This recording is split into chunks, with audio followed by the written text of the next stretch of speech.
Selamat sejahtera. Hari ini saya ingin membentangkan tentang 8.1 jenis sistem respirasi dan 8.2 mekanisme pernafasan. Struktur respirasi ialah permukaan respirasi di mana berlakunya pertukaran gas antara sel organisme yang berrespirasi dengan persekitaran. Sistem pernafasan serangga ialah sistem trakea. Terdapat lem kecil pada toraks dan abdomen serangga iaitu spiracle. Spiracle membolehkan udara masuk ke dalam sistem tiub udara iaitu sistem trakea. Trakea bercabang untuk membentuk salur yang lebih halus yang disebut tracheal. Trakea merupakan permukaan respirasi.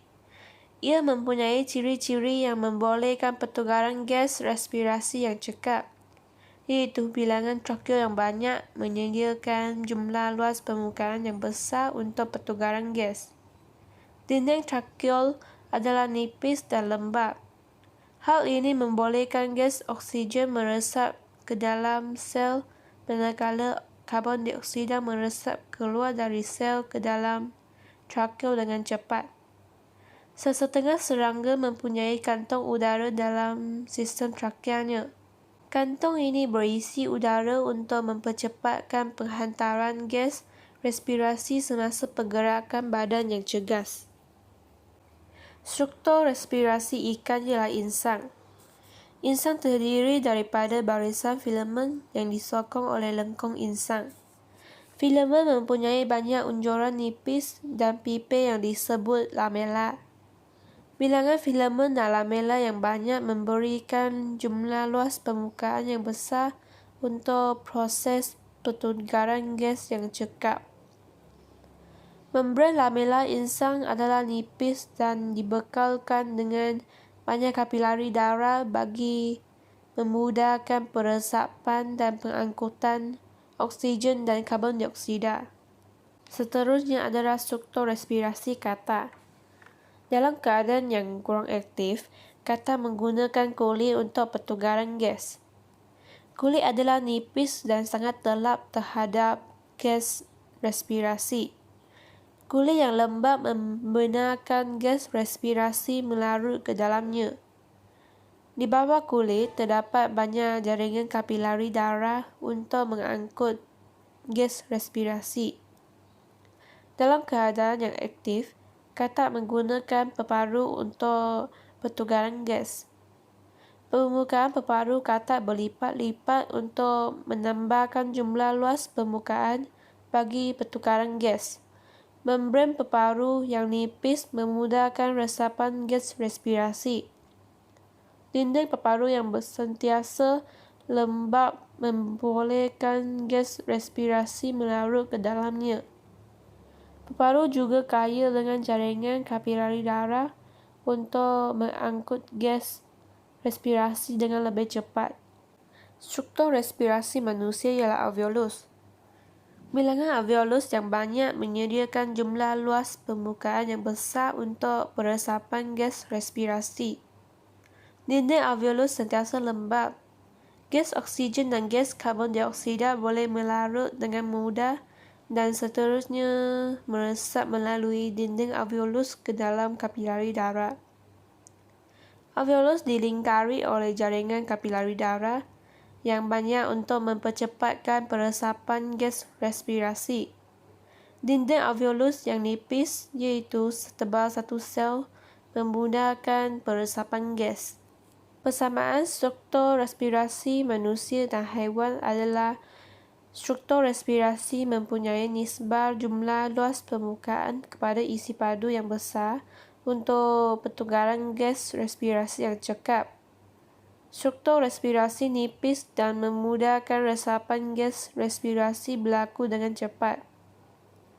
Struktur respirasi sentiasa lembab dan membenarkan gas respirasi melarut ke dalamnya dan dilengkapi jaringan kapilari darah yang membenarkan pengangkutan gas respirasi yang cepat.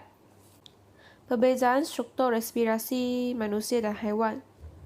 Struktur respirasi serangga ialah tracheal, ikan adalah filamen dan lamela insang, katak ialah kulit dan peparu dan manusia adalah alveolus.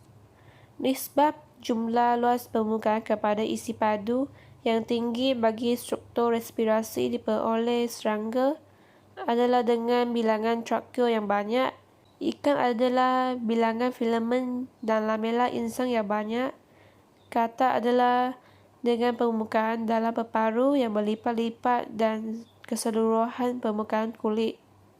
Bagi manusia pula adalah dengan bilangan alveolus yang banyak. Mekanisme pernafasan. Pernafasan merupakan proses tarikan dan hembusan nafas yang berulang. Mekanisme pernafasan serangga. Semasa menarik nafas, otot abdomen mengendor. Hal ini menurunkan tekanan udara dalam trakea dan udara memasuki trakea melalui spirakel. Semasa menghembus nafas, otot abdomen mengecut. Ini meningkatkan tekanan udara dalam trakea dan seterusnya memaksa udara keluar melalui spirakel. Mekanisme pernafasan katak. Menarik nafas. Apabila katak bernafas melalui lubang hidung, mulut dan glotis tertutup dan dasar rongga mulut diturunkan. Tekanan udara yang rendah dalam rongga mulut menarik udara masuk ke dalam rongga mulut melalui lubang hidung. Apabila glotis terbuka, lubang hidung tertutup dan dasar rongga mulut naik. Tekanan udara yang meningkat menolak udara ke dalam peparu. Hembusan nafas. Apabila peparu mengecut, udara disingkirkan daripada peparu. Hal ini dibantu oleh tekanan abdomen dan sifat kekenyalan peparu.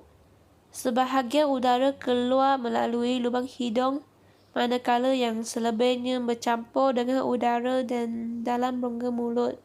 Mekanisme pernafasan ikan. Semasa menarik nafas, mulut akan dibuka. Bahagian dasar rongga mulut juga diturunkan. Pada masa yang sama, ruang operculum dibesarkan dan bukaan operculum ditutup. Ini mengurangkan tekanan di dalam rongga mulut dan air dari ruang yang mengandungi oksigen terlarut memasuki mulut. Hembusan nafas. Apabila mulut ditutup, bahagian dasar rongga mulut dinaikkan. Air akan mengalir melalui lamela insang dan pertukaran gas antara darah dengan air berlaku secara resapan. Pada masa yang sama, otot operculum mengendor dan ruang operculum dikecilkan. Isi padu rongga mulut dikurangkan dan tekanan di dalam rongga mulut menjadi lebih tinggi daripada tekanan di luar. Tekanan yang tinggi menyebabkan air mengalir keluar melalui bukaan operculum yang terbuka. Mekanisme pernafasan manusia. Semasa menarik nafas, otot interkostal luar mengecut, manakala otot interkostal dalam mengendor. Ini menyebabkan sangka rusuk dinaikkan ke atas dan ke arah depan. Pada masa yang sama, otot diafragma mengecut dan diafragma turun ke bawah menjadi lepeh dan mendatar. Kedua-dua pergerakan ini menyebabkan isi padu rongga toraks bertambah dan tekanan rongga toraks berkurang. Tekanan atmosfera yang tinggi di luar mendesak udara masuk ke dalam peparu. Semasa hembusan nafas, otot interkostal luar mengendor manakala otot interkostal dalam mengecut. Tindakan ini menyebabkan sangka rusuk digerakkan ke bawah dan ke dalam. Pada masa yang sama, otot diafragma mengendor dan diafragma melengkung ke atas dan berbentuk kubah. Kedua-dua pergerakan ini menyebabkan isi padu rongga toraks berkurangan dan tekanan rongga toraks bertambah. Udara didesak keluar daripada peparu. Persamaan mekanisme pernafasan dalam manusia dengan haiwan adalah manusia dan haiwan mempunyai struktur khas berotot untuk mengembang dan mengecutkan rongga pernafasan. Mekanisme pernafasan melibatkan perubahan isi padu dan tekanan dalam rongga pernafasan. Perbezaan antara mekanisme pernafasan dalam haiwan dan manusia. Liang pernafasan serangga ialah spiracle, ikan ialah mulut dan operculum, manakala katak dan manusia adalah lubang hidung. Struktur yang membantu pernafasan serangga adalah thorax dan abdomen. Ikan pula adalah operculum dan rongga mulut berotot. Katak adalah rongga mulut dengan dinding yang berotot. Dan bagi manusia pula adalah diafragma, sangka rusuk dan otot interkostal. Mekanisme pernafasan serangga dibantu oleh pengecutan dan pengendoran otot abdomen. Ikan dibantu oleh pergerakan dasar rongga mulut dan otot operculum. Katak dibantu oleh pergerakan pentas dasar rongga mulut dan sifat kekenyalan peparu, dan manusia dibantu oleh pengecutan dan pengendoran otot interkostal dan otot diafragma serta pergerakan sangka rusuk ke atas dan depan serta ke bawah dan ke dalam. Sekian, terima kasih.